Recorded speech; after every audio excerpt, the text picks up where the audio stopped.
বয়স মাত্র ৮ কি ৯, এই বয়সে ছোট হাতে বানিয়ে ফেলেছে পরিবেশ বান্ধব দুর্গা প্রতিমা। তার এই প্রয়াসে খুশি বাড়ির সদস্যরা। মালদার চাঁচল সদর এলাকার দক্ষিণ পাড়ার বাসিন্দা বাপ্পাদিত্য তৃতীয় শ্রেণীতে পাঠরত। ছোট থেকেই কাগজ তুলির প্রতি তার অপরিসীম আগ্রহ। আর এই আগ্রহ থেকেই এবারে কাগজ পিচবোর্ড দিয়ে বানিয়েছে পরিবার সমেত দেবী দুর্গা, যা দেখে তাক লেগেছে সকলের। এর আগেও কাগজ পিচবোর্ড দিয়ে চন্দ্রযান, রাম মন্দির বানিয়েছে সে। পড়াশোনার ফাঁকে ইউটিউব দেখে বিভিন্ন হাতের কাজের প্রতি আগ্রহ বৃদ্ধি পায় তার, আর সেই থেকেই নিজ হাতে নানান ধরনের জিনিস বানায় সে। বাপ্পাদিত্যের এই প্রচেষ্টায় উৎসাহিত তার খুদে বন্ধুরা। কাগজের কাগজের কার্টুন বা কার্ডবোর্ড দিয়ে তৈরি করেছে। কতদিন সময় লেগেছে? 3 থেকে 4 দিন সময় লেগেছে।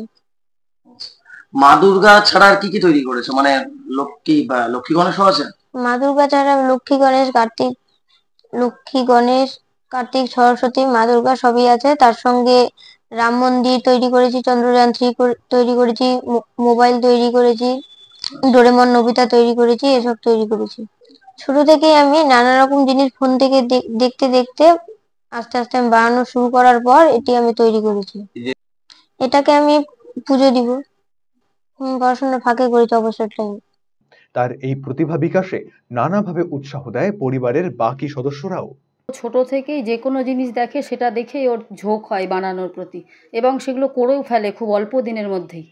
যেমন ও চন্দ্রযান বানিয়েছে, তারপর রাম মন্দির প্রতিষ্ঠিত হওয়ার পর রাম মন্দির দেখে রাম মন্দিরও তৈরি করেছে। এবছর মা দুর্গা বানিয়েছে। তো হঠাৎ এই চিন্তা ভাবনাটা আসলো কেন, কিভাবে আসলো? ও ছোট থেকেই ওর এগুলোর প্রতি নেশা আছে, যা দেখে সেগুলোই ও চেষ্টা করে যে তৈরি করব, এবং আমরা বাড়ির সবাই ওর সাপোর্টেই আছি। কোথা থেকে, মানে কিভাবে দেখে এটা, কিভাবে তৈরি করে, মানে কার কাছ থেকে শিখলো? ও নিজেই মোবাইল দেখে তৈরি করার চেষ্টা করে।